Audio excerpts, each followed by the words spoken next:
Assalamu alaikum friends. Sadaf is here with a new episode of the book Revive Your Heart and Book Listening series. So without any procrastination, let us start. In the Quran, Allah even says that is how Allah gives you advice. In other words, when somebody is about to die or they know they are terminally ill or they are about to leave and they are not sure if they are going to come back, then what they do? They call their loved ones together and they say, listen, I may or may not see you again, but I really want you to listen to my advice, please. End the fight with your brother. Be good to your mother. Do this, do that. They give some advice. That kind of advice is called wasiya. And wasiya therefore is never technically given to strangers. You do not give wasiya to strangers. You actually give wasiya to loved ones by definition. We have not even gotten into the linguistics yet. That this is just a social reality.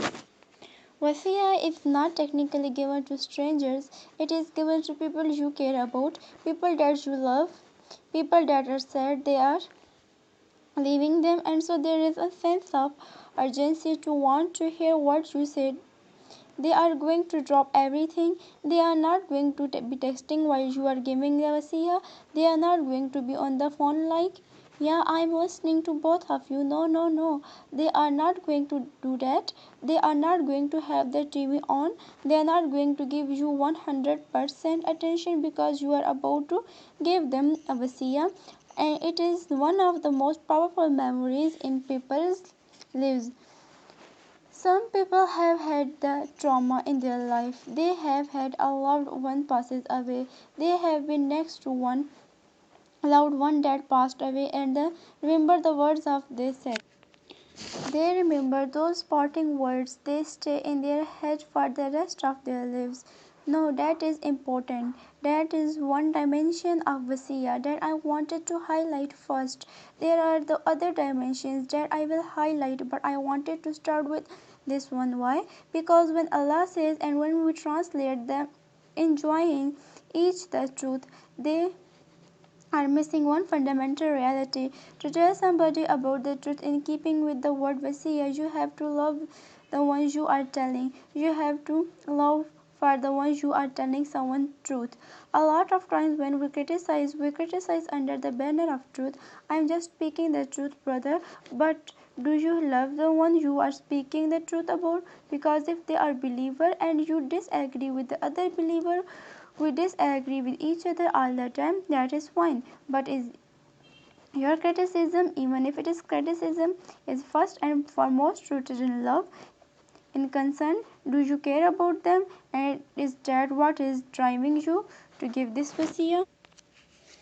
Then there is another matter. Sometimes we are afraid to criticize. That is opposite problem. On the other hand, we are overly critical, and on the other hand, we are not critical at all. In other words, we do not want to speak out. They say the right thing because somebody might get upset. I do not want to say something. I know my uncle has a really bad temper and he yells at his kids and he yells at his wife, but he is an elder, so I shan't say anything. Or other is one of your relatives and they do a lot of backbiting. Every time you see them you are talking bad about somebody else. I shan't say anything. I don't want. No, they will feel bad if I say something. So you hold back from saying something, but actually, part of your love from them is that you are honest to them. This is something Muslims have to learn. It is very hard. You know what we do? The way we show love in our loved ones is we don't tell them the truth. Their feelings might get hurt. That is not love, that is deception. You are not doing them a favor but not bringing something important to their attention. You are not doing them a favor by allowing them do more wrong that is being written against them.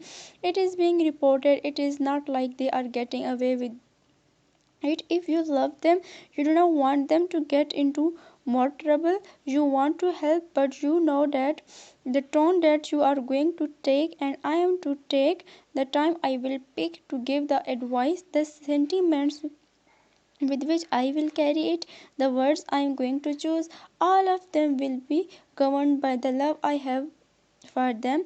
And if love is not there, if that concern is not there, then we are going to pick some pretty offensive ways of saying things.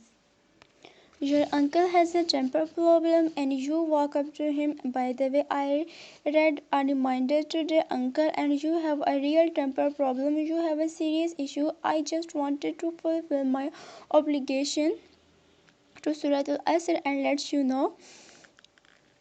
And you walk away. No, no, no. You have to become loving and creative in trying to bring something to others. This is the part of the Vasai.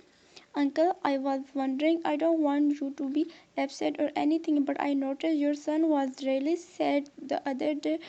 Where when you angry with him, yeah, well, and then you are like, uncle, I know you get angry. I know he does the wrong things, but can you be just a little bit easier because he is really depressed and he cares and he does not want to disappoint